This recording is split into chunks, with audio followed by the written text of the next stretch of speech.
11కి వినయ్కి విద్యలకి పెళ్ళిని register చేయడానికి అన్ని ఏర్పాట్లు చేశానమ్మా అని చెప్పి పద్దుతో వాళ్ళ తాతగారు సంతోషంగా చెప్తాడు. చెప్తున్నప్పుడు ఆ విషయము భద్రం వింటాడు.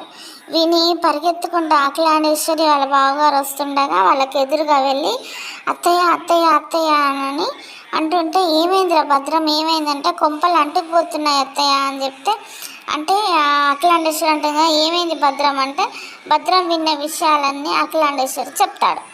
అప్పుడు అఖిలాండేశ్వరి అంటుంది కదా గరుడాచలంతో ఏం చేద్దాం బావగారు అంటే, అప్పుడు గరుడాచలం అంటాడు కదా, ఇప్పుడు కనుక ఈ పెళ్ళి జరిగితే కంపల్సరీ రిజిస్ట్రేషన్ చేయిస్తే నువ్వు తప్పకుండా వంకీగాడి చెల్లెల్ని కోడలుగా ఒప్పుకుంటూ హారతిచ్చి మరీ ఆహ్వానం పలకాల్సి వస్తుందమ్మా అని చెప్పేసి అంటాడు గరుడాచలం. ఆ పరిస్థితి అంత దూరం రాకుండా చూసుకొని మనమే ఏదో ఒకటి చేయాలి బావగారు అంటుంది అఖిల. అప్పుడు గరుడాచలం ఒక ప్లాన్ చెప్తాడు. ఆ ప్లాన్ ఏంటి అంటే, వాళ్ళిద్దరు రిజిస్ట్రేషన్ చేయించుకోవడానికి వెళ్తారు కదా, ఆ టైంలో వినయ్ బాబుని మనం కిడ్నాప్ చేద్దాం అని చెప్పి చెప్తాడు.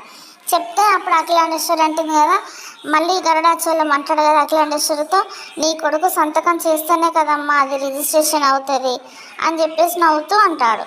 తర్వాత అంటాడు కదా గరుడాచలం, కిడ్నాప్ చేసిన తర్వాత మనము వాళ్ళు అనుకున్నవి ఏవి జరగవు, తర్వాత మనము నేరుగా పోలీస్ స్టేషన్కి వెళ్ళి వినయ్ బాబును వెంకయ్యడు కిడ్నాప్ చేశాడని కేసు పెడదాం అని చెప్పేసి అంటాడు అఖిలతో.